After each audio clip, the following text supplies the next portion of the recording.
जय हिंद साथियों, जीके बाईस कौशल सर के इस डिजिटल प्लेटफॉर्म पे एक बार फिर से आपका स्वागत है। अपना जो इतिहास की कहानी कौशल सर की जुबानी जो चल रहा था उसके 7 एपिसोड मैंने मेवाड़ के डाल दिए। तो पीछे वाला जो एपिसोड पढ़ा था वो अपन ने पढ़ा था कुंभा। तो कुंभा के बारे में अपन जानकारी लेते हैं ना। कुंभा का जो कार्यकाल है वो 1433 से लेकर 1468 तक है।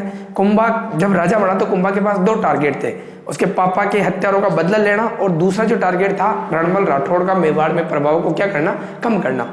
तो उसने पता लगाया तो उसके पापा के जो हत्यारे थे, मोकल के हत्यारे चाचा मेहरा और मेहपा पंवार जो मालवा के महमूद खिलजी पश्त के पास में थे, उसने महमूद खिलजी पश्त ने शरण दे रखी थी। कुंभा ने उनसे मांगे, कुंभा ने कुंभा को नहीं दिए तो कुंभा ने दोनों के बीच में एक युद्ध हुआ। युद्ध का नाम है सारंगपुर का युद्ध 1437 में।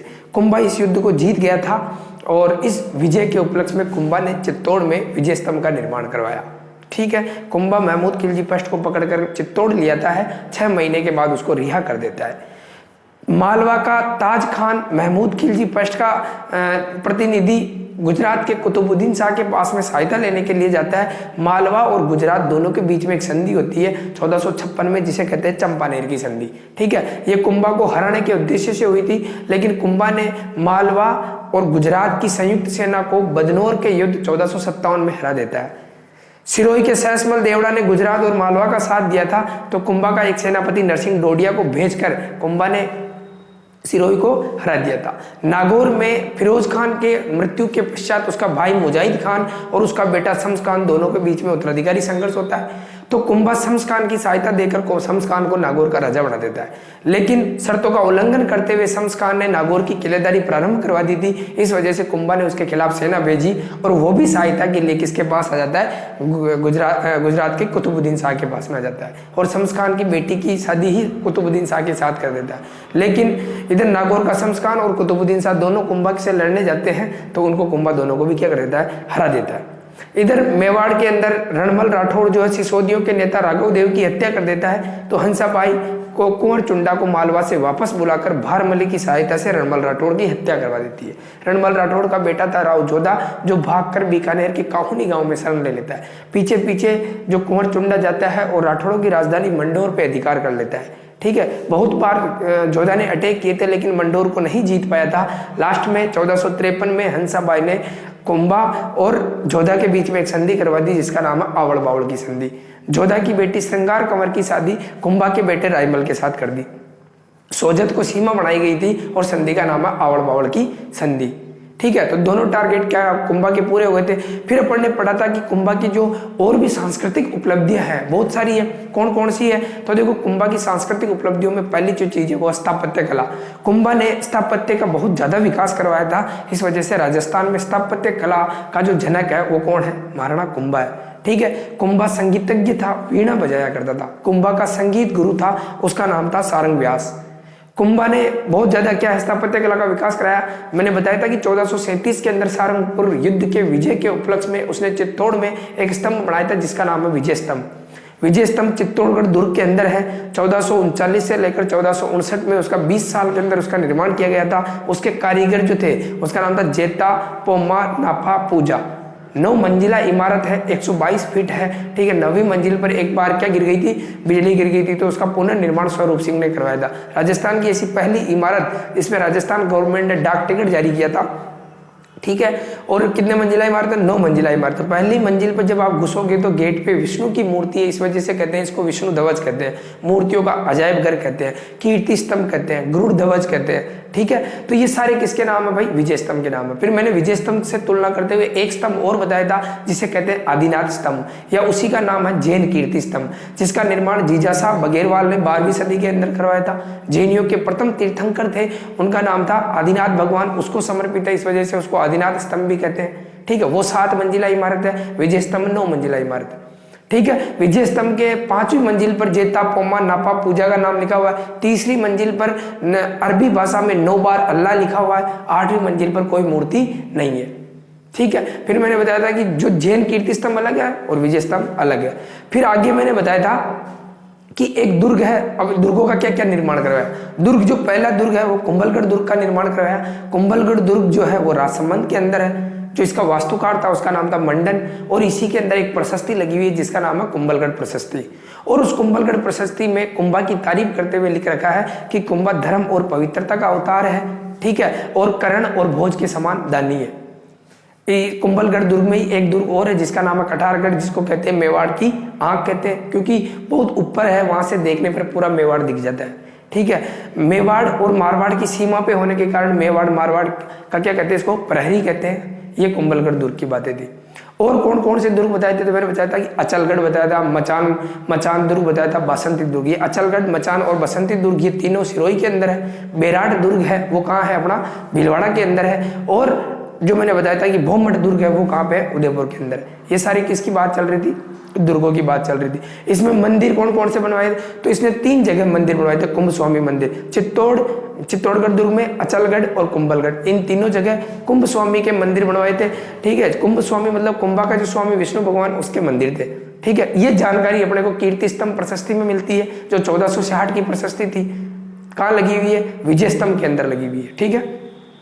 और एक लिंग मंदिर में वहां मीरा मंदिर बनवाता है, विष्णु भगवान का मंदिर बनाता है, जिसे मीरा मंदिर के नाम से भी जाना जाता है। फिर मैंने एक चीज बताई थी आपको कि रणकपुर के जैन मंदिर 1444 के अंदर रणकपुर के जैन मंदिर जो किसने बनाया था, धर्नक शाह ने बनाया था। कहाँ है रणकपुर, पाली के अंदर है। कितने स्तंभ है, 1444 स्तंभ है। और ये मंदिर भी भगवान आदिनाथ समर्पित है, भगवान आदिनाथ को समर्पित है। इन मंदिरों को चौमुखा जैन मंदिर भी कहा जाता है। और इनका जो वास्तुकार था उसका नाम था देपाल।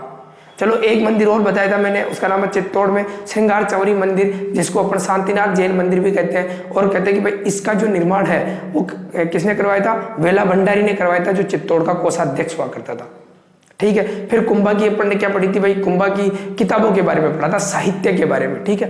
तो कुंभा ने बहुत सारी किताबें लिखी थी, जैसे कि पहली है सुधा प्रबंध, कामराज रतिसार, संगीत सुधा, संगीत मीमांसा और संगीत राज, ठीक है। संगीत राज के 5 भाग पढ़े थे, पाट्य रत्न कोश, गीत रत्न कोश, नृत्य रत्न कोश, वाद्य रत्न कोश और रस रत्न कोश, ठीक है।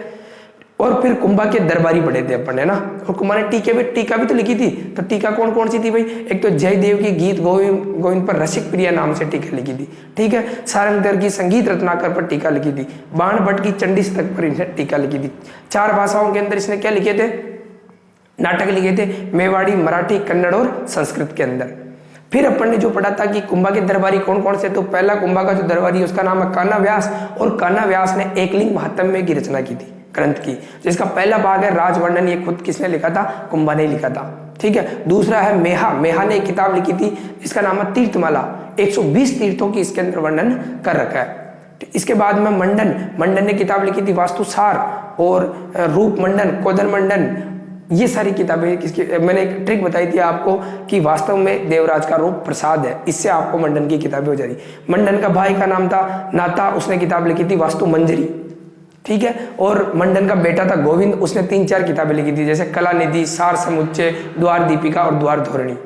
हीरानंद मुनि, रमाबाई जो कुंभा की बेटी थी, संगीतज्ञ थी, वो भी संगीत में विश्वास रखती थी, जिसको जावर का परगना दिया गया था, है ना। तो वो भी कुंभा के दरबार में रहते थे। हीरानंद मुनि, टीला भट्ट, सोम सुंदर सूरी, सोमदेव सूरी, जयदेव और भुवन कीर्ति, ये सारे जो है ये किसके दरबार में रहते थे, कुंभा के दरबार में।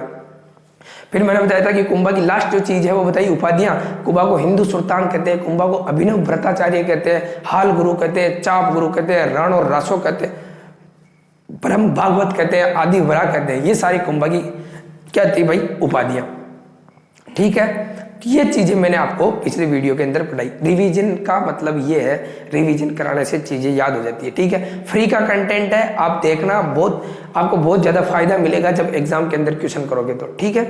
अब जो है अपन आगे पढ़ लेते हैं कि कुंभा का जो कार्यकाल था वो 1433 से लेकर 1468 तक था। और 1468 में कुंभा का जो बड़ा बेटा था उसका नाम था उद्दा, उसी ने कुंभा की क्या कर दी थी, हत्या कर दी थी भैया ना, ठीक है। चलो देखो कुंभा 1468 में कुंभा की हत्या कहाँ गई थी, मामादेव कुंड। और ये मामादेव कुंड कुंभलगढ़ के अंदर पड़ता है। कुंभा को अंत में एक रोग हो गया था जिसके कहते हैं उन्माद रोग, जैसे पागलपन टाइप का कोई रोग हो गया था उनको, है ना। तो उसका बड़ा बेटा था, उसका नाम था उदा, या इसी को कहेंगे उदयकरण। इसने मामादेव कुंड के पास किसकी हत्या कर दी, कुंभा की हत्या कर दी। अब कुंभा की ये अपने पापा को मारकर राजा बना था, इस वजह से ये कह रहा था मेवाड़ का प्रथम पितृहंता। ध्यान रखना भाई, ये पितृहंता वो होते हैं जो अपने पापा को मार देते हैं, ठीक है। तो मेवाड़ का जो पितृहंता है वो कौन है? उद्दा है। मामादेव कुंड कहाँ है? कुंभलगढ़ दुर्ग के अंदर। ये क्वेश्चन पूछा था बीएसटीसी के अंदर कि मामादेव जो कुंड है वो कौन से दुर्ग के अंदर है? तो कुंभलगढ़ दुर्ग में है ना, ठीक है। इसको क्या हो गया था? उन्माद रोग हो गया था। अब होता क्या था कि इतिहास के अंदर जो अपने पापा को मारे या अपने जो राजा थे उनके साथ कोई दगाबाजी करे अगर उसका बेटा, तो सामंत उसको अधिकतर स्वीकार नहीं किया करते थे। इस वजह से इसको भी स्वीकार नहीं करते हैं। इसका छोटा भाई था, उसका नाम था रायमल, और सारे सामंत है जो रायमल को चिट्ठियां लिखते हैं कि भाई रायमल जी आप आओ, ये तो बेलकड़ा है, पापा को मार के राजा बनाया, क्या पता कल हमारे को ही मार दे। तो रायमल जी उधर से अपनी सेना लेके आता है, और सेना लेके आते अपने भाई को 2 युद्धों के अंदर हराता है, ठीक है। पहला युद्ध का नाम है जावर का युद्ध, और दूसरे युद्ध का नाम है दाड़ीमपुर का युद्ध। कौन हराता है? रायमल। रायमल किसका बेटा है? कुंभा का बेटा। किसको हरा देता है? उद्दा को हरा देता है, ठीक है। उद्दा को जब हराया तो उद्दा सहायता लेने के लिए सीधा चला गया मालवा, और मालवा का उस समय राजा हुआ करता था गयासुद्दीन, ठीक है। गयासुद्दीन से सहायता प्राप्त करता उससे पहले ही कहते हैं कि भाई उद्दा के ऊपर बिजली गिर गई थी, आकाशीय बिजली, और गिरने से उद्दा की क्या हो गई थी? मृत्यु हो गई थी, है ना। क्या गिरने से? बिजली गिरने से। बिजली गिरने से इसकी क्या हो गई थी? मृत्यु हो गई थी। हालांकि गयासुद्दीन से तो रायमल एक युद्ध भी करता है, और युद्ध के अंदर रायमल ही विजय होता है। इस युद्ध की जो जानकारी अपने को एकलिंग 1488 की एक प्रशस्ति है, उसका नाम है एकलिंग प्रशस्ति, और उससे ये जानकारी अपने को मिलती है, ठीक है। वापस देखो, रायमल को सामंतों ने वापस बुलाया, रायमल सेना लेकर आया, उद्दा को 2 युद्धों में रहता है, जावर और दाड़ीमपुर के युद्ध में। उद्दा सहायता के लिए किसके पास चला गया? मालवा का राजा हुआ करता था गयासुद्दीन, उसके पास चला जाता है। गयासुद्दीन इसको सहायता देता है, उससे पहले इसके ऊपर बिजली गिरने से इसकी क्या हो जाती है? मृत्यु हो जाती है, ठीक है। अब इसके बाद में रायमल ने जो है क्या क्या कार्य करवाए थे भाई, ये थोड़ा सा इंपॉर्टेंट है कि रायमल ने वहां पे मेवाड़ के अंदर क्या क्या कार्य करवाए। देखो पहला कार्य क्या है, एक तो जो एकलिंग मंदिर है जिसका निर्माण बप्पा रावल ने बहुत पहले करवा दिया था, ठीक है। तो एकलिंग मंदिर का निर्माण बप्पा रावल ने कहाँ करवाया था? कैलाशपुरी नागदा के अंदर। तो उसका जो वर्तमान स्वरूप है उसको जो वापस तरीके से ढंग से वापस बनाने वाला अगर कोई है तो वो कौन है? रायमल है। तो ये क्वेश्चन इंपॉर्टेंट है। एकलिंग मंदिर से आपके पास 3 क्वेश्चन होते हैं। एकलिंग मंदिर का निर्माण किसने करवाया? एकलिंग मंदिर का परकोटा किसने बनवाया? एकलिंग मंदिर का वर्तमान स्वरूप किसने बनाया? तो एकलिंग मंदिर का निर्माण बप्पा रावल ने करवाया था कैलाशपुरी नागदा के अंदर, ठीक है। और एकलिंग मंदिर का जो परकोटा है, मैंने अभी कल ही बताया था आपको परसों कि मोकल ने एकलिंग मंदिर का क्या बनाया था? परकोटा बनाया था। और इसकी जो जानकारी है अपने को कहां से मिलती है? श्रृंगी ऋषि का अभिलेख है 1428 का, मोकल के टाइम का अभिलेख, उससे अपने को ये जानकारी मिलती है। और एक है जो एकलिंग मंदिर का जो है वर्तमान स्वरूप किसने बनाया था भाई? रायमल ने बनाया था, ठीक। चित्तौड़ में एक अद्भुत जी कहते हैं भाई शिव जी के मंदिर को ना, अद्भुत जी किसे कहते हैं? शिव जी के मंदिर का इसने क्या करवाया? निर्माण का। भाई मेवाड़ वाले हैं, मेवाड़ वाले तो शिव जी के मंदिर का निर्माण ही करवाते हैं, क्योंकि मेवाड़ का जो राजा हुआ करता था वो तो एकलिंग हुआ करता था, और मेवाड़ के ये जो राजा थे ये तो एक उसके क्या हुआ करते थे? दीवान, अपने आप को दीवान मानते थे। अब मैंने आपको बताया ही था कि आवड़ बावड़ की जो संधि हुई थी तब जोधा की बेटी श्रृंगार कंवर की शादी रायमल के साथ हुई थी। तो श्रृंगार कंवर की एक बात है कि इसने गोसुंडी एक जगह पड़ती है चित्तौड़ के अंदर, और वहां पे एक बावड़ी का निर्माण करवाया था, ठीक है। और इस गोसुंडी के पास में जस्ट एक प्रशस्ति लगी हुई है, ठीक है। क्या लगी हुई है? प्रशस्ति। और प्रशस्ति में 2 जानकारी मिलती है। एक तो ये जानकारी मिलती है कि इसकी जो रायमल क्या नाम है, श्रृंगार कंवर था, उसके पति का नाम क्या है और इसके पिता का नाम क्या है, ये जानकारी अपने को मिलती है। कहां से मिलती है? गोसुंडी के पास प्रशस्ति लगी हुई है, उससे श्रृंगार कंवर के पति कौन है? रायमल। पिता कौन है? जोधा। उसका नाम मिलता है अपने को, ठीक है। अब ये गोसुंडी की बात आ गई तो मैं आपको एक चीज बता, गोसुंडी से एक अभिलेख प्राप्त हुआ था अपने को, और उस अभिलेख का नाम क्या है? गोसुंडी का अभिलेख। ये वेरी इंपॉर्टेंट क्वेश्चन है। देखो अभिलेख मैंने बहुत सारे आपको पहले भी बता दिए, वो अभिलेखों को एक जगह लिख लेना कॉपी के अंदर। जैसे मैंने बताया था कि 646 ईस्वी का जो सामोली का अभिलेख है, 953 की सारनेश्वर प्रशस्ति है, 977 का आठपुर अभिलेख है, ठीक है। ये सारे 1428 का ऋषि श्रृंगी का अभिलेख है। इन सब के बारे में आप एक जगह लिखना इनको, ठीक है। और आपने अगर पीछे वाले पार्ट नहीं देखे हो मेवाड़ के तो स्टार्ट से आपको देख लेना, हिस्ट्री में आपको कहीं दिक्कत नहीं आएगी, ठीक है। तो गोसुंडी अभिलेख ये 2री सदी का अभिलेख है, 2री शताब्दी का अभिलेख है। वैष्णव धर्म की जानकारी देता है। राजस्थान के अंदर भाई कौन सा धर्म था? वैष्णव धर्म था। और इस वैष्णव धर्म की जानकारी देने वाला राजस्थान का सबसे प्राचीनतम अगर कोई अभिलेख है तो उस अभिलेख का नाम क्या है? गोसुंडी अभिलेख है। ठीक है, कहते हैं कि भाई गज वंश था और वहां पे गज वंश का राजा हुआ करता सर्वतात, और जो सर्वतात ने क्या करवाया था? अश्वमेघ यज्ञ करवाया था। तो जो अपना गोसुंडी का अभिलेख है चित्तौड़, उसमें अपने को 3 जानकारी मिलती है कि 2री शताब्दी का अभिलेख है, वैष्णव धर्म की जानकारी देने वाला सबसे प्राचीनतम कोई अभिलेख है तो उसका नाम है गोसुंडी का अभिलेख। ठीक है, और गज वंश के राजा सर्वतात ने क्या करवाया था? अश्वमेघ यज्ञ करवाया था। तो ये किसके बातें हैं भाई? रायमल के क्या है? कार्य है। ठीक है, अब रायमल के 3 बेटे, वैसे तो इनके बेटे तो 13 थे, 2 पुत्रियां थी। ठीक है, लेकिन अपने को तो जो लखना के हैं वो 3 ही है। पहले का नाम क्या देखो, सब पृथ्वीराज सिसोदिया। पहले तो मैं आपको एक बात बताता हूँ कि रायमल एक बार की एक स्टोरी सुनाता हूँ, मैं आपको कहानी सुनाता हूँ। रायमल 3 बेटों को लेकर एक बार जंगल की साइड भ्रमण करने घूमने गया था। तो वहां पे कोई मंदिर की कोई पुजारी बुढ़िया थी और रायमल उसको कहता है कि भाई तीनों का हाथ देखो, देख अगर आगे वाला राजा कौन बनेगा। ठीक है, तो सबसे पहले बुढ़िया ने देखा पृथ्वीराज का हाथ, पृथ्वीराज सिसोदिया का हाथ, और बुढ़िया ने कहा ये तो भाई साहब बेलकड़ा है, ये तो राजा बनेगा ही नहीं। ठीक है, फिर देखा किसका? जयदेव का। जब जयदेव का हाथ देखा तो इसका भाई ये इसके भी चांसेस कम है। और फिर किसका देखा? महाराणा सांगा संग्राम सिंह का। जब इसका हाथ देखा तो इन दोनों भाइयों ने, पृथ्वीराज सिसोदिया ने और जयदेव ने, दोनों ने इसके ऊपर कटार चलाई और सांगा की क्या फोड़ दी? बापड़े की आंख फोड़ दी। सांगा ने सोचा ऐसे पार नहीं पड़ेगा यार, आंखें फोड़वाएंगे क्या अपन? और सांगा यहाँ से भाग जाता है, चपले हाथ में लेकर कहाँ चला जाता है? अजमेर चला जाता है। और अजमेर जाकर एक जगह पड़ती है गांव श्रीनगर, और श्रीनगर में किसके पास शरण ले लेता है? करमचंद पंवार के पास शरण ले लेता है। अब सांगा को तो अभी आप अजमेर ही रहने दो, करमचंद के पास में पहले इधर देख लेते हैं। ये जो पृथ्वीराज सिसोदिया था ये घोड़े पे उड़ता रहता था भाई। कहते कि इसकी गति से पृथ्वीराज सिसोदिया अपनी गति से जाना जाता था। जहां पे आदमी 2 दिन में पहुंचता वहां पृथ्वीराज सिसोदिया 1 ही दिन में पहुंच जाया करता था। घोड़े पे उड़ता रहता था, इस वजह से इसे कहते हैं उड़ना राजकुमार। क्या कहते हैं भाई? उड़ना राजकुमार। वेरी इंपॉर्टेंट है कि उड़ना राजकुमार कौन है? रायमल का बेटा, उसका नाम क्या? पृथ्वीराज सिसोदिया। हुआ क्या था कि अपना ये टोडा पड़ता है, टोडा टोंक के अंदर, और टोडा में सोलंकी जो राजा हुआ करते थे, उन सोलंकी राजा से किसी ने टोडा छीन लिया था।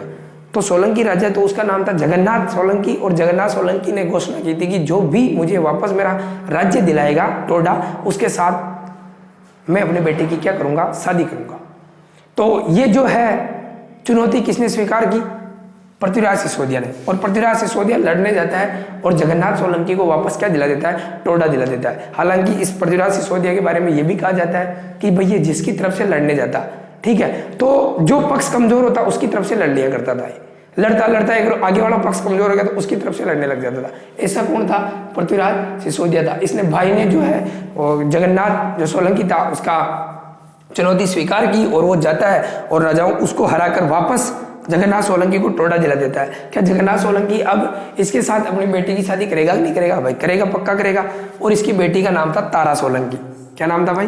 तारा सोलंकी। और कहते हैं कि तारा सोलंकी कहाँ की राजकुमारी थी? टोडा की। और इसी तारा सोलंकी के नाम पर इसने एक दुर्ग पड़ता है अजमेर के अंदर, उस दुर्ग का नाम है अजमेर दुर्ग, और उसका नाम बदलकर क्या कर दिया था? तारागढ़। तो 2 दुर्ग है राजस्थान के अंदर, तारागढ़। बूंदी वाले को भी तारागढ़ कहते हैं। बूंदी वाले को तारागढ़ इस वजह से कहते हैं कि नीचे से देखते हैं अपन तो वो तारे के समान दिखता है, इस वजह से उसका नाम तारागढ़ है। दूसरा जो दुर्ग है तारागढ़ अजमेर का है, और वो जो तारागढ़ नाम है वो किसने रखा था? पृथ्वीराज सिसोदिया ने रखा था। ठीक है, अब इसकी एक बात और सुनना। देखो, इसकी जो बहन है उसकी शादी अपने जो चौहान हुआ करते थे, क्या नाम है, सिरोही के, उनके वहां कर रखी थी। ठीक है, अब उसकी बहन को इसके जीजाजी ने तंग किया होगा, कुछ ना कुछ बोल दिया होगा। ठीक है, व्हाट्सअप नहीं चलाने देता होगा, इस वजह से वो भाई को मैसेज करती कि भाई तेरे जीजाजी आजकल बहुत ज्यादा शक करते हैं, तंग करते हैं, आ जाए, इनको समझा। और भाई जाएगा कि नहीं जाएगा? उड़ने वाला राजकुमार है भाई, जाएगा पक्का सहायता करने के लिए बहन की।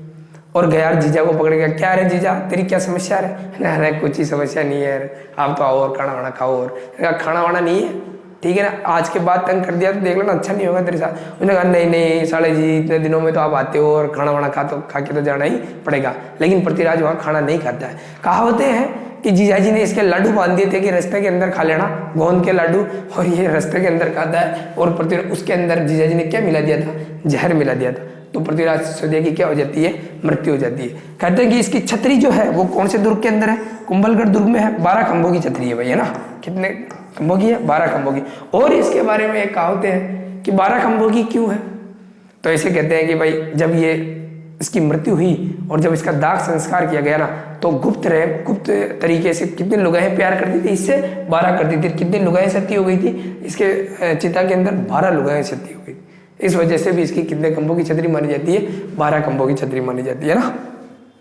ठीक है, तो वापस से देखो, पृथ्वीराज सिसोदिया को कहते हैं उड़ना राजकुमार, जो टोडा की राजकुमारी तारा सोलंकी से शादी करता है और अजमेर दुर्ग का नाम बदलकर उसके नाम पर क्या रख देता है, तारागढ़ रख देता है। इसकी छतरी कुंभलगढ़ दुर्ग के अंदर है, 12 खंभों की छतरी। इसका भाई था छोटा, उसका नाम था जयदेव, और जयदेव तो ये सोलंकियों के खिलाफ लड़ता हुआ मारा जाता है। इसकी कोई बात नहीं है, एक ही बात है। ठीक है, अब बच्चा कौन, महाराणा सांगा। ये जो बातें चल रही है ये रायमल, अभी राजा रायमल ही है। रायमल का जो कार्यकाल है वो कब से है, 1473 से लेकर 1509 तक है। ठीक है, अब कोई बच्चा ही नहीं, कोई उत्तराधिकारी नहीं है, तो वापस रायमल को याद है अपने छोटे छोटे बेटे की, उसका नाम था महाराणा सांगा। तो रायमल ने कहा था कि हेलो बेटा, आजकल कहाँ रहते हो, तो मैंने कहा पापा आजकल तो अजमेर के अंदर।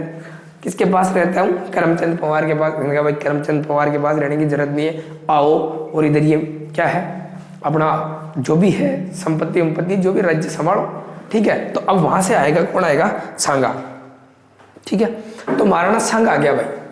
अब इसको अपने जितनी तारीफें की जाए उतनी कम है। बावड़े की एक आंख तो पहले ही फोड़ दी थी इसकी। ठीक है, इस वजह से ये चपले हाथ में लेकर कहां चला गया था, अजमेर। अब सुनना देखो बात, जब महाराणा सांगा आया तो इस रायमल की जो मृत्यु है वो 5 मई को हो जाती है ना, 5 मई 1509 को। ठीक है, 5 मई 1509 को इसकी मृत्यु होती है। जब इसकी मृत्यु होती है ना, उसके बाद ही महाराणा सांगा का क्या होता है, राज्याभिषेक। तो महाराणा सांगा का जो राज्याभिषेक हुआ था वो कितनी तारीख को हुआ था भाई, 5 मई 1509 को हुआ था। अब सबसे इंपॉर्टेंट क्वेश्चन ये है कि महाराणा सांगा का जब राज्याभिषेक हुआ तब मालवा का, गुजरात का और दिल्ली का सुल्तान कौन हुआ करता था, वहां पे किसका राज्य हुआ करता था। सबसे इंपॉर्टेंट क्वेश्चन है ये, और हर एग्जाम के अंदर पूछा ही जाता है। आप कंफ्यूज मत होना इस चीज में, यहां सुनिश्चित हो जाना कि महाराणा सांगा के राज्याभिषेक के समय वहां के जो राजा हुआ करते थे वो कौन कौन थे। सुनना देखो बात, दिल्ली में लोधी वंश चल रहा था और लोधी वंश का जो सेकंड लास्ट राजा था उसका नाम था सिकंदर लोधी। इसके बाद में जो राजा आएगा वो आएगा इब्राहिम लोधी, इब्राहिम लोधी। ठीक है, राज्याभिषेक के समय राजा कौन था, सिकंदर लोधी था। अब आपके पास अगर आपको कोई पूछे कि गुजरात का राजा, जब सांगा का राज्याभिषेक हुआ तब गुजरात का राजा कौन था, तो महमूद शाह बेगड़ा था। कौन था भाई, महमूद शाह बेगड़ा। इसके बाद में जो कौन आया था वो आया था मुजफ्फर शाह, मुजफ्फर शाह। ठीक है, और मालवा का राजा हुआ करता था नासिरुद्दीन। इसके बाद में जो आया था उसका नाम था महमूद खिलजी सेकंड, महमूद खिलजी सेकंड। बात समझ में आई। देखो महाराणा संग्राम सिंह का जो कार्यकाल है वो है 1509 से लेकर 1528। जब महाराणा सांगा का राज्याभिषेक हुआ तब गुजरात का राजा हुआ करता था महमूद शाह बेगड़ा। सिकंदर लोधी, दिल्ली जो सल्तनत थी लोधी वंश था, और लोधी वंश का जो शासक था वो कौन था भाई, लोधी वंश है ना, अंतिम वंश यही है दिल्ली सल्तनत का। ठीक है, लोधी वंश का कौन था, सिकंदर लोधी। अब आपको क्वेश्चन पूछे क्या सिकंदर लोधी, क्या महमूद शाह बेगड़ा, क्या नासिरुद्दीन से कोई भी सांगा ने कोई लड़ाई की क्या, भाई कोई लड़ाई नहीं की।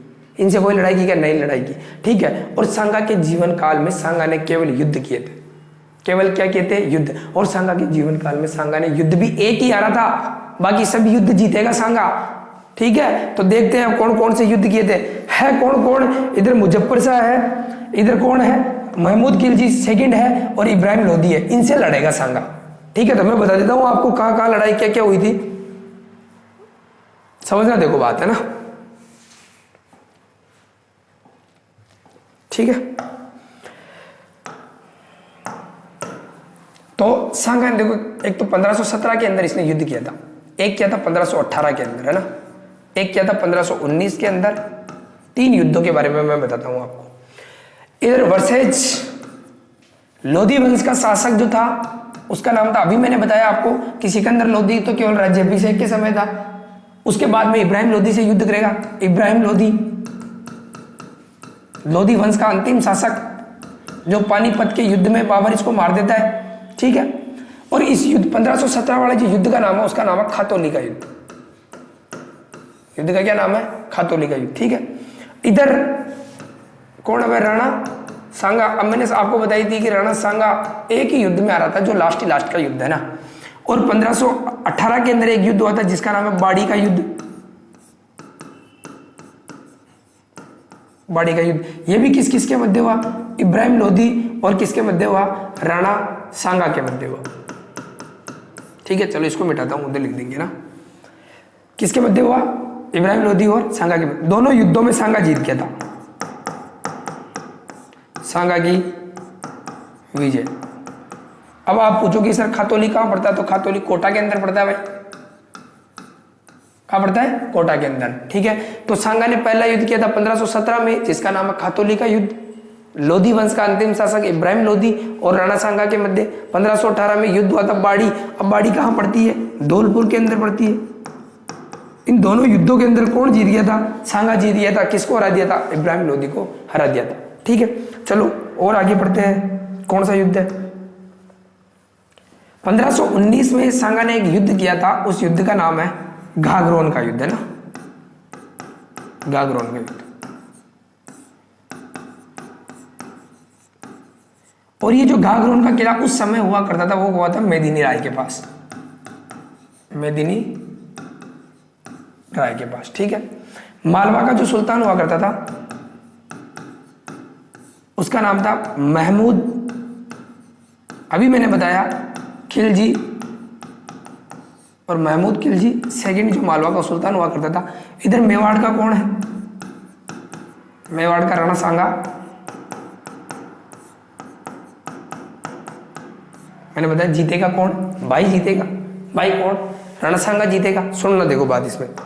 अब ये जो युद्ध है ना घाघरोन का युद्ध, ये घाघरोन का कहां पड़ता है भाई? झालावाड़ के अंदर पड़ता है। ये जो घाघरोन का किला है ये एमपी का कोई चंदेरी का मेदिनी राय हुआ करता था, उसके पास था ये। तो महमूद खिलजी सेकंड घाघरोन पे अटैक करता है मेदिनी राय। सांगा ने मेदिनी राय की सहायता की और ये युद्ध कौन जीत गया? सांगा जीत गया, ठीक है। और सांगा जीतने के बाद जो ये महमूद खिलजी था इसको यहाँ पकड़कर एक आदमी सांगा के पास में लिया था गिरफ्तार करके। उस आदमी का नाम था हरिदास चारण। क्या नाम था? हरिदास चारण। ये हरिदास जो चारण जी है ये महमूद खिलजी को पकड़कर कहाँ ले आए थे? सेकंड को सांगा के पास ले आए थे। सांगा ने कहा शाबाश मेरे शेर। और महमूद जो ये हरिदास चारण है, इस हरिदास चारण को सांगा कितने गांव गिफ्ट में करता है? 12 गांव गिफ्ट में करता है। ये लो भाई 12 गांव, ठीक है। तो कितने गिफ्ट में करता है? 12 गांव। लेकिन जैसे महमूद खिलजी सेकंड को पकड़ा और इसने कहा सांगा को पकड़ के सांगा के सामने लाए तो ये तो गिड़गिड़ाने लग गया। इसने कहा कि सांगा तेरी काली गाय हो रहा है, छोड़ दे रहा सांगा, छोड़ दे रहा। तो सांगा ने इसको 1-2 दिन में ही वापस क्या कर दिया? छोड़ दिया। छोड़ा ही नहीं बाकी इसको वापस मालवा दे दिया था। किसी जगह को फतेह करने के बाद, किसी जगह को जीतने के बाद, उस राजा को बंदी बनाने के बाद उस राजा को 1-2 दिन में ही या अल्प समय में वापस राज्य दे देना, ऐसा अन्यत्र उदाहरण आपको कहीं नहीं मिलेगा। और ये बात कहता है अपने को इतिहासकार निजामुद्दीन। क्या कहता है? वापस देखो, घाघरोन का युद्ध हुआ। युद्ध कब हुआ? 1519 के अंदर। मालवा का राजा महमूद खिलजी इसको पकड़कर हरिदास चारण सांगा के पास में लिया था, लेकिन सांगा महमूद खिलजी को छोड़ देता है। छोड़ने के बाद इसको मालवा वापस दे देता है, ठीक है। तो एक इतिहासकार हुआ था, उसका नाम था निजामुद्दीन।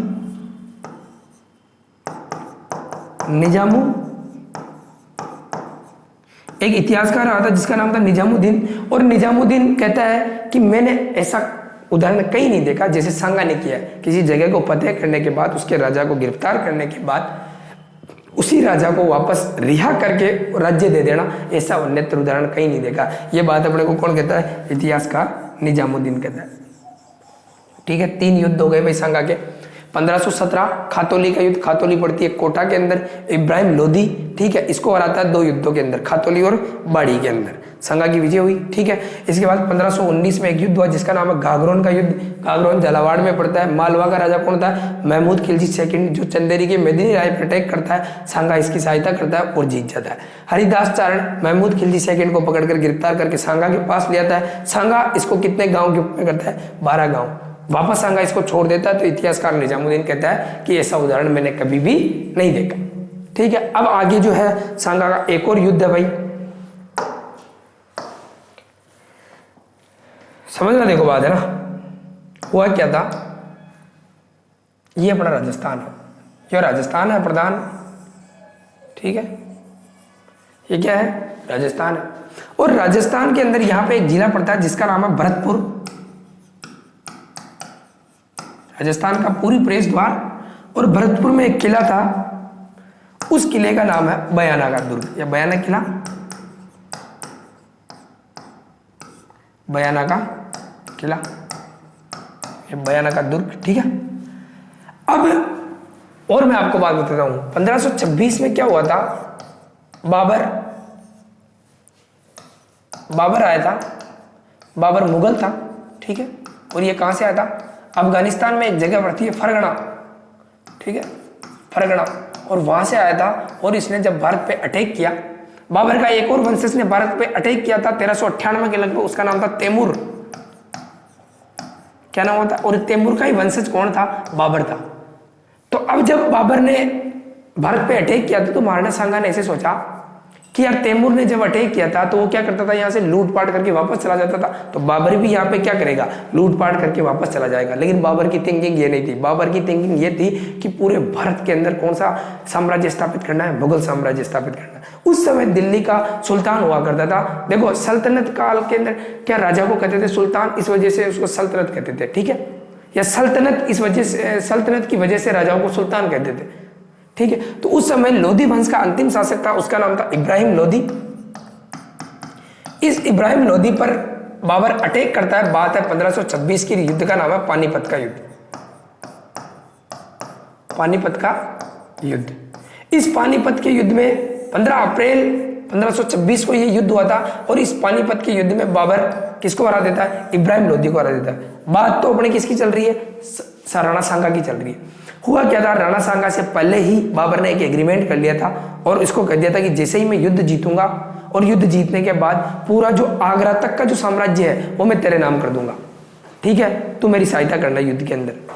लेकिन सांगा के सरदारों ने सांगा को भड़का दिया था, उसने कहा कि नहीं भाई, ठीक है, और आप जिसको 2 युद्धों में, पहले खातौली के युद्ध में और एक कौन सा युद्ध है, बाड़ी के युद्ध में, इतने छोटे शासक को आपने हरा दिया 2 युद्धों में, तो आप उनके खिलाफ सहायता करोगे इसकी, ठीक है, वो हरा देगा, आपको जाने की जरूरत नहीं है। तो सांगा ने बाबर की सहायता नहीं की थी, एक तो ये कारण था, ठीक है।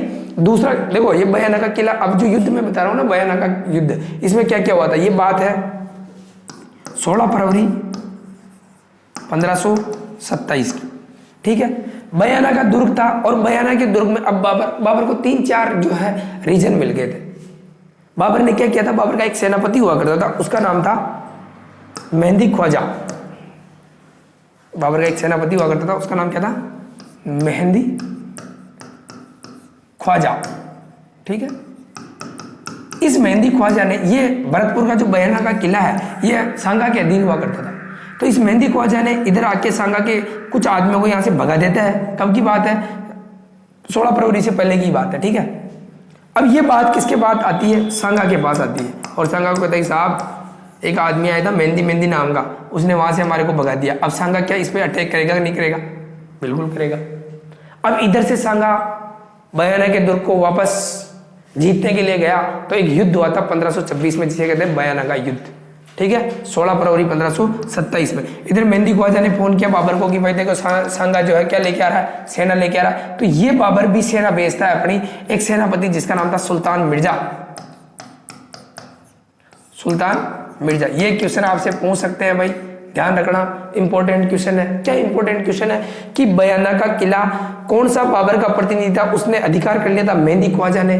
जब सांगा ने अटैक किया बयाना के दुर्ग पर, तो बाबर ने किसके नेतृत्व में सेना भेजी थी, सेनापति कौन था बाबर का, सेनापति, तो उसका नाम क्या था, सुल्तान मिर्जा। लेकिन सांगा की सेना बड़ी थी भाई, सांगा यहाँ से जाता है और क्या करता है, बयाना के दुर्ग को घेर लेता है और घेरने के बाद मेहंदी ख्वाजा और सुल्तान मिर्जा को पकड़कर इतना बढ़िया तरीके से मुगल सेना को इतने बढ़िया तरीके से हराता है कि मुगल सेना यहाँ से कसम लेके जाती है कि भाई रे सांगा के खिलाफ तो आज लड़े कल लड़े। लेकिन क्या बाबर मानेगा? क्या नहीं मानेगा? बाबर युद्ध करेगा, ठीक है। और युद्ध जो है ये ध्यान रखना भाई, 16 फरवरी 1527 को युद्ध हुआ था। युद्ध का नाम है बयाना का युद्ध। बयाना कहाँ पड़ता है? भरतपुर के अंदर, ठीक है। अब बाबर क्या युद्ध करेगा नहीं करेगा? करेगा। अब आगे वाला जो लास्ट युद्ध है वो बहुत इंपॉर्टेंट है। बाबर आक्रमण करेगा किसके ऊपर? सांगा के ऊपर। अब समझना, देखो बात है 17 मार्च 1527 की, 17 मार्च 1527 की, ठीक है। युद्ध का नाम है खानवा का युद्ध। खानवा का युद्ध। और ये जो खानवा पड़ता है ये कहां पड़ता है भाई? ये पड़ता है रूपवास तहसील, रूपवास तहसील। और ये जो रूपवास तहसील है ये कहाँ है? भरतपुर के अंदर। युद्ध बहुत खतरनाक होगा, बहुत अच्छे राजा है, इसके अंदर मारे जाएंगे। इस वजह से युद्ध को बहुत जबरदस्त तरीके से करवाएंगे अपन, ठीक है। अपन ऐसे कहेंगे कि इधर से बाबर के घोड़े आए, इधर से सांगा के घोड़े आए, ठीक है। बहुत भयंकर युद्ध है भाई। मैं अभी बस केवल युद्ध मैदान सेट कर रहा हूं, आप देखते जाओ, ठीक है। युद्ध का नाम है खानवा का युद्ध। रूपवास तहसील भरतपुर के अंदर है। 17 मार्च 1527 की बात है। कवि राजा श्यामल दास की किताब थी वीर विनोद, उसके अनुसार इसकी जो डेट है वो है 16 मार्च, एक दिन पहले, ठीक है। 16 मार्च 1527। इधर कौन आएगा? इधर है डॉन, इधर इसका नाम क्या है? बाबर, फरगना का शासक। इधर कौन है? सांगा, ये भी डॉन ही है भाई। ये तो सनी देओल है आज का, ठीक है। सनी देओल कभी भी उसकी जिंदगी में एक मुक्का भी नहीं खाया उसने, मतलब कोई किसी भी युद्ध के अंदर जो है सनी देओल है ना सबको मारता ही था जब हीरो था तब, ठीक है ना। सुनना देखो बात, सांगा ने तैयार, अब सांगा को ये तो पक्का पता था कि बाबर वापस से अटैक करेगा, ठीक है। तो सांगा ने जितने भी आसपास के हिंदू राजा है उनको कहा कि भाई आओ और मेरी सहायता करो। इसके लिए सांगा ने एक नीति अपनाई थी जिसे कहते हैं पाथी परवन परंपरा। क्या नाम है? पाथी परवन परंपरा। ये पाथी क्या है? पत्र है। परवन का मतलब होता है बांटना। सभी हिंदू राजाओं को, आसपास के जितने भी राजा थे उनको बांटा था कि भाई आओ और मेरी क्या करो? सहायता करो। अगर जो बाबर मेरे से जीत गया तो तुम्हारे अंदर इतना दम नहीं है कि तुम बाबर का मुकाबला कर सको। इस वजह से मैं जो लिख रहा हूँ बात मान लो, आओ मेरी सहायता करो। पर सब मिलकर लड़ते हैं किससे? बाबर से। और बाबर भाग गया तो फिर अपना ही राज है, ठीक है। फिर भाई के चर्चे विदेश तक रहेंगे। ऐसे कौन कहता है? सांगा कहता है। और सांगा ने क्या चलाई? पाथी परवन परंपरा चलाई। इधर बाबर है। अब बाबर की सेना को बयाना के युद्ध में इतना भयंकर तरीके से कूटा था कि बाबर की सेना ने तो कसम खा ली थी कि राजपूतों के खिलाफ आज लड़े कल लड़े। अब बाबर को ये जबरदस्त टेंशन कि इनको कैसे लड़ाया जाए, इनको कैसे तैयार किया जाए। फिर बाबर ने कहा कि यार देखो बात ऐसी है। बाबर की एक किताब है जिसका नाम है तू झुके बाबरी, है ना, तू झुके बाबरी, या इसी को कहेंगे बाबरनामा, बाबरनामा। और इसके अंदर बाबरनामा में ये बाबर खुद लिखता है और ये कहता है कि मेरी जो सेना है इतनी भयभीत थी कि वो सांगा के खिलाफ लड़ने से तैयार ही नहीं थी। लेकिन बाबर ने क्या किया था? देखो कैसे तैयार किया था, मैं बताऊं आपको। बाबर भयंकर तरीके से दारूडिया था। बाबर की बाबरनामा में वो लिखता है कि यार भाई देख, कभी भी मूड बढ़ जाता था, सुबह उठते भी पी लेता था, दिन में कोई यार दोस्त आ गए फिर पी लेता था, मौसम कभी अच्छा हुआ तो फिर पी लेता था, ठीक है। शाम को घूमने गया यार दोस्त मिल गए तो फिर पी लेता था। मतलब दारू भयंकर भयंकर दारू रहता। कौन? बाबर। अब बाबर ने कहा कि गले के हाथ लगा के कसम खाता हूं कि आज के बाद शराब नहीं पीऊंगा, शराब नहीं पीऊंगा। सैनिकों को खड़ा करके पूछा कि भाई देखो ये देखो आज के बाद शराब नहीं पीऊंगा। सैनिकों ने कहा कि साहब शराब नहीं पियोगे तो स्वास्थ्य आपका सुधरेगा, हमारे स्वास्थ्य पे कोई प्रभाव नहीं पड़ेगा। आपको पता नहीं है अभी राजपूत सेना ने हमारे को बयाना के युद्ध में इतना भयंकर तरीके से कोटा था, मुंह में चारा देकर ऐसे बोला था, सबको बुलवाया था कि सांगा की काली गाय है, सांगा की काली गाय है, हम तो आज लड़े कल लड़े। फिर बाबर दिमाग लगाता है कि व्यापारी कौन है? जो सैनिक व्यापार भी किया करते थे उनको व्यापारी को तुमसे आज दिन तक मैंने कौन सा कर लिया? उसने कहा तमगा कर। व्यापारियों से जो सांगा बाबर एक कर लिया करता था उसका नाम था तमगा कर। क्या लिया करता था? तमगा कर। तो इसने कहा कि पक्का कसम से आज के बाद जितने भी जो व्यापारी है उनसे मैं कौन सा कर नहीं लूंगा? तमगा, ये टैक्स नहीं लूंगा। अब व्यापारी कहेंगे कि साहब व्यापार तो तब करेंगे ना जब जिंदा रहेंगे, आपको पता नहीं है भयानक युद्ध में हमारे साथ क्या हालत की थी, मुर्गा बनाया था मुर्गा, ठीक है। तो बाबर ने कहा यार क्या किया जाए। फिर बाबर ने लास्ट में कहा कि ये युद्ध मेरे लिए नहीं कर रहा हूँ, किसके लिए कर रहा हूँ, जिहाद के लिए कर रहा हूँ, मतलब किसके लिए कर रहा हूँ, धर्म के लिए कर रहा हूँ। चलो तो चलो, नहीं चलो तो ये बाबर अकेला ही जाएगा। और जिहाद की जब धर्म की बात आ जाती है तो भाई प्रत्येक व्यक्ति का खून खुलता ही है और सभी सैनिक तैयार हो जाते हैं। उसने कहा था कि भाई चलेंगे लड़ने दो, चलेंगे। अब इधर से कौन आएगी, बाबर की सेना आएगी। इधर तैयारी कौन कर रहा है, सांगा, किसके माध्यम से कर रहा है, पाती पर्वन परंपरा के माध्यम से। अब देखो कौन कौन किस जगह से कौन कौन शासक आए थे सांगा की सहायता करने के लिए। मैं एक साइड लिख देता हूं भैया ना। देखो सबसे पहले आपको ध्यान में रखना है क्या, आमेर है ना, आमेर से आया था पृथ्वीराज कच्छावा, पृथ्वीराज कच्छावा, ठीक है। इसके बाद में बीकानेर, और बीकानेर से आया था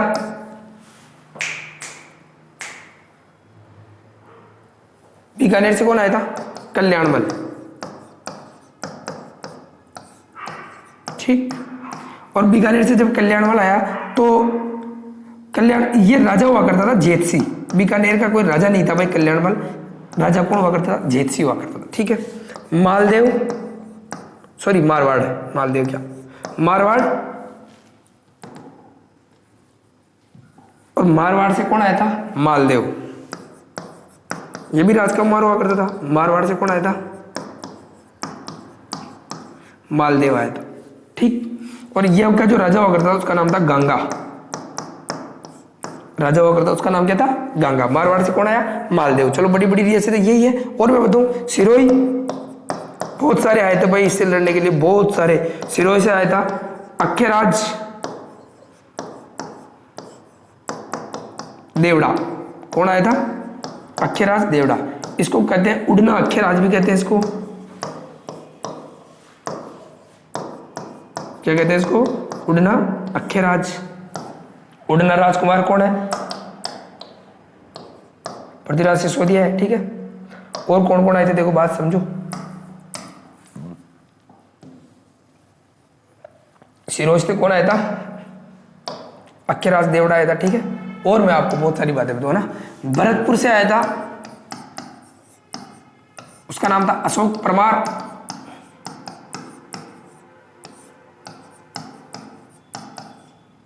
ठीक है। ईडर, और ईडर से आया था भारमल। एक बार मैं सारे लिख देता हूं ना। मेवात, और मेवात से आया था हसन खां मेवाती, हसन खां मेवाती। उधर इब्राहिम लोदी को बाबर ने मार दिया था। इब्राहिम लोदी का भाई था महमूद लोदी, महमूद लोदी। ये किसका भाई था, इब्राहिम लोदी का भाई।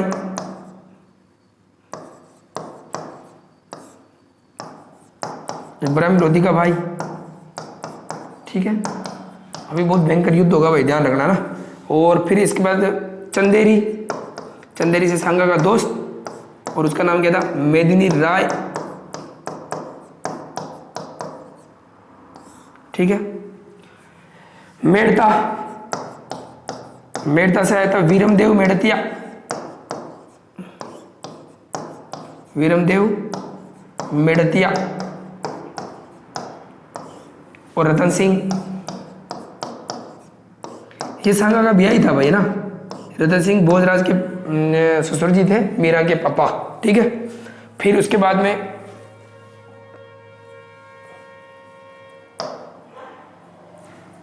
अपना जो है छोटी सादड़ी, और छोटी सादड़ी से कौन आया था, झाला अज्जा, झाला अज्जा। देवलिया, और देवलिया से कौन आया था, बाघ सिंह। बाघ सिंह को देवलिया का दीवान कहते हैं, देवलिया का दीवान, ठीक है। और कौन कौन आए थे सुनो देखो बात। नागौर, नागौर सांगा के अधीन ही हुआ करता था ना। कि नागौर की मैं अभी तो थोड़ी सी बात बताना भूल गया था, वापस बताऊंगा। नागौर, और नागौर से आए थे खानजादे मुसलमान, खानजादे मुसलमान, ठीक है। और एमपी में एक जगह पड़ती है रायसीन, और रायसीन से आया था सलहदी तंवर,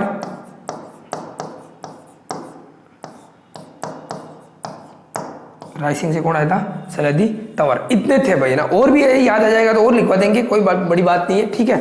तो इतने शासक जो थे वो क्या थे? सांगा की तरफ से लड़ने आए थे ना। वापस से देखो एक बार छोटा कर देता हूं मैं इनको, ये देखो ये सांगा की तरफ से लड़ने आए थे, ठीक है।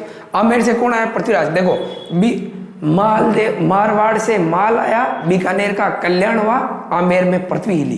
तीन तो ऐसे याद रहेगा, मारवाड़ से माल आया, कल्याण किसका हुआ? बीकानेर का, और पृथ्वी कहाँ की हिली? आमेर की। तो तीन चीज जगह थे, ऐसे वैसे ही आपको याद रह जानी चाहिए, ठीक है। अब इसके बाद में भरतपुर से आया था अशोक परमार। अशोक परमार ने खानवा के युद्ध में भाग लिया था, इसकी वजह से सांगा ने इसको बाद में बिजोलिया का ठिकाना दे दिया था, है ना।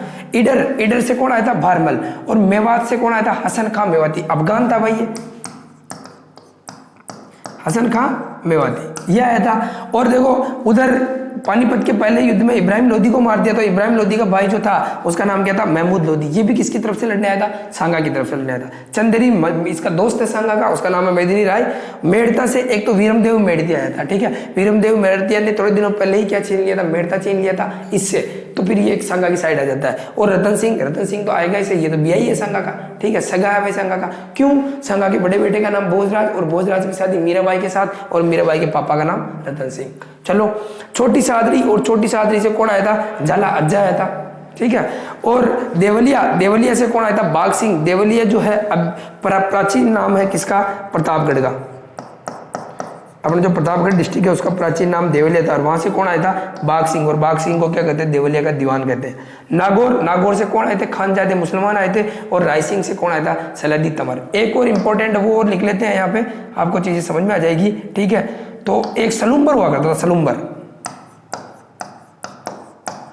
और सलूम्बर से आया था भाई देखो रतन सिंह चुंडावत। रतन सिंह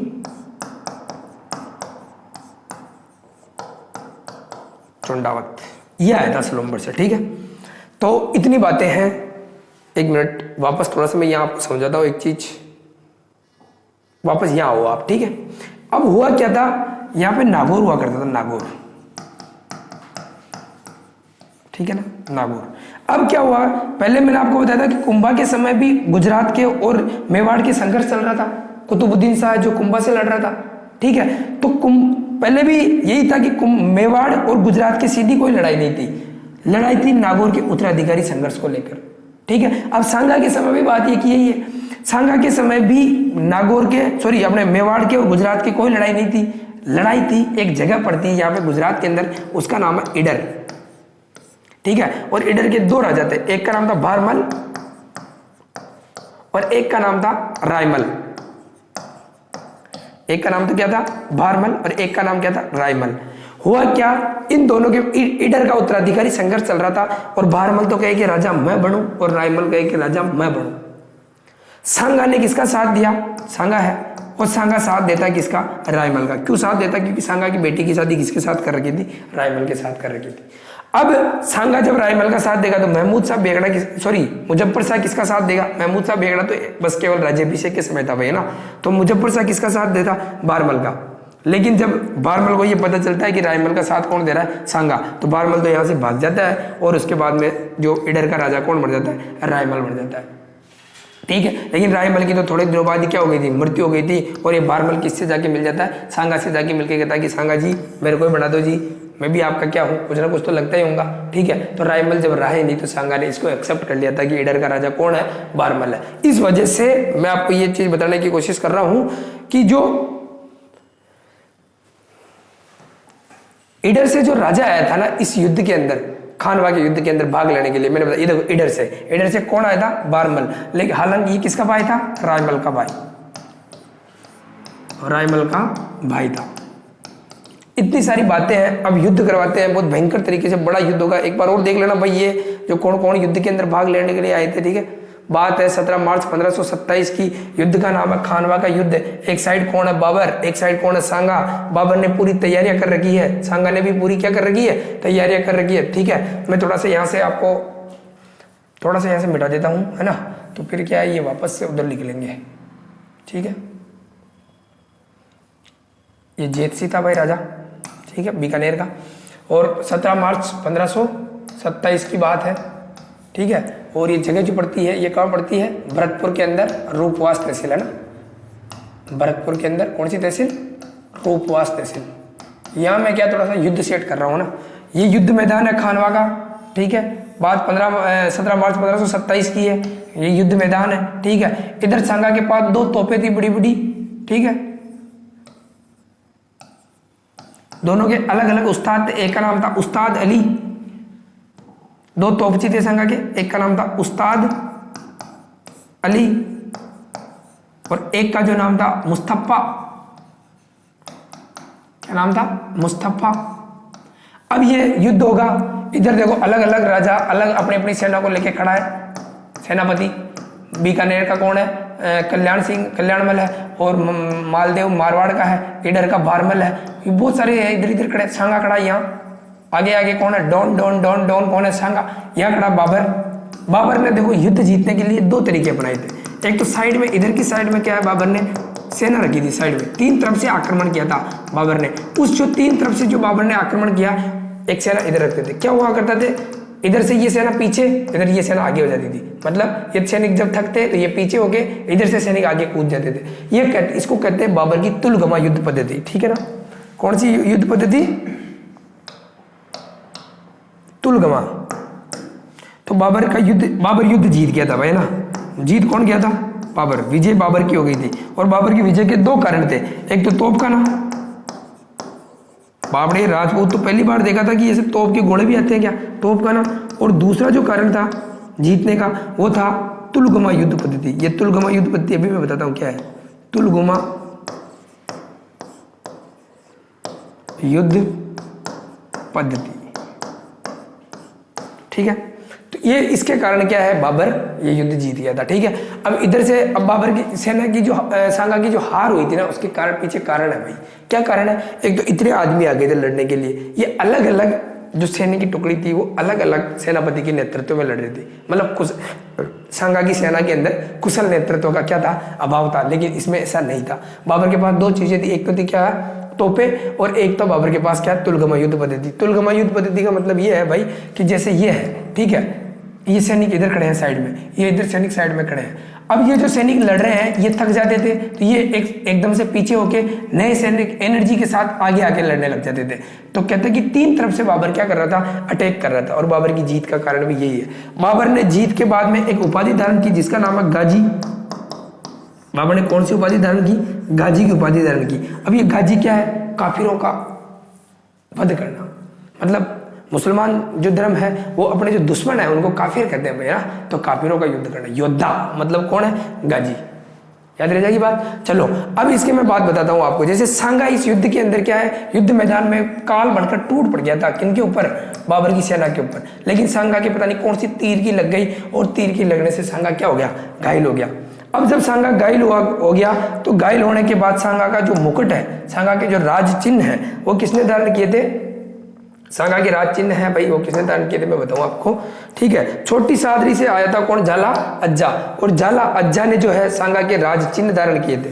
ठीक है, अगर आपको पूछे कोई कि सांगा को जब युद्ध मैदान से बाहर चला गया था तो सांगा के राज चिन्ह किसने धारण किए थे, तो झाला अज्जा ने किए थे, है ना, झाला अज्जा ने। सांगा को युद्ध मैदान से बाहर निकालने वाले कौन थे? तो एक तो अपना आमेर का पृथ्वीराज, एक तो आमेर का कौन है? पृथ्वीराज, और एक अपना मारवाड़ का मालदेव है। ये दोनों सांगा को युद्ध मैदान से बाहर निकालते हैं। युद्ध मैदान से जब बाहर निकालते हैं तो सांगा की सेना का मनोबल टूट गया था, और मनोबल टूटने के बाद सांगा ये युद्ध हार जाता है। ये युद्ध हारने के बाद बाबर का भारत में शासन करना बिल्कुल आसान हो गया था। अब ऐसा कोई भी राजा नहीं था जो डायरेक्ट दिल्ली से मुकाबला कर सके, बाबर के खिलाफ लड़ सके। घायल सांगा को यहां से ले जाया गया था बसवा। सुनना देखो बा, घायल सांगा को यहां से क्या ले जाया गया था? बसवा। और बसवा में इसका क्या किया गया? इलाज किया गया। यहां से फिर इसी को ले गए थे इरीची। और ये जो इरीची पड़ती है ये पड़ती है यूपी के अंदर। और इसमें यूपी में घायल सांगा को क्या दे दिया, जहर दे दिया गया था, ठीक है। और इरीची के बाद में एक जगह पड़ती है यूपी में, उसका नाम है कालपी, और कालपी में सांगा की क्या हो जाती है भाई, मृत्यु हो जाती है। जब सांगा की मृत्यु हो गई कालपी के अंदर, फिर इसके बाद में जो सांगा की छतरी है वो है मांडलगढ़। कहाँ है भाई, मांडलगढ़। और ये मांडलगढ़ कहाँ पड़ती है, भीलवाड़ा के अंदर पड़ता है भाई, है ना।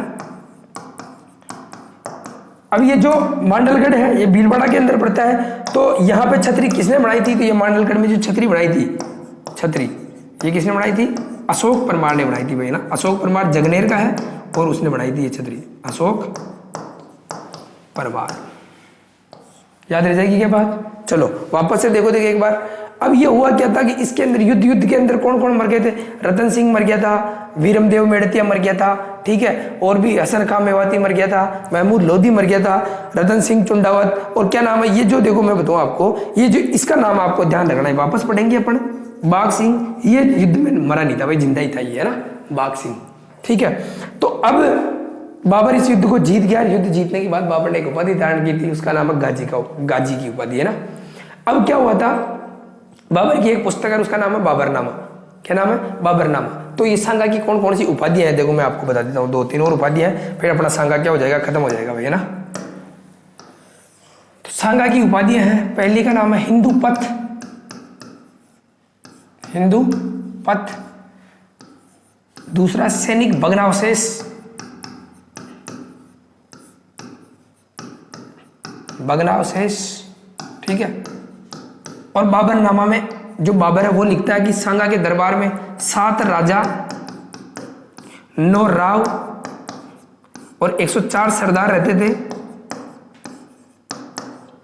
बाबरनामा में बाबर क्या लिखता है कि बाबा के दरबार में, जो अकबर के दरबार, क्या नाम अपना, राणा सांगा के दरबार में कौन कौन रहते थे, 7 राजा रहते थे, 9 राव और 104 सरदार रहते थे। देखो अब ये हिंदू पद से कंफ्यूज मत होना, ये हिंदू पद जो है ये उपाधि देखो, हिंदू पद अलग है भाई, हिंदू सुल्तान अलग है, हिंदू सुल्तान अलग है, हिंदुआ सूरज अलग है, हिंदुआ सूरज ये अलग है, ठीक है। तो आप मेरे को कमेंट करके बताना कि हिंदू सुल्तान किसे कहते हैं, हिंदुआ सूरज किसे कहते हैं और हिंदू पद कहते हैं। एक तो ये कमेंट करना और दूसरा ये कमेंट करना कि एकलिंग मंदिर का निर्माण किसने करवाया, एकलिंग मंदिर का परकोटा किसने बनवाया, एकलिंग मंदिर का वर्तमान स्वरूप किसने बनवाया, ठीक है, और एकलिंग मंदिर कहाँ पे है।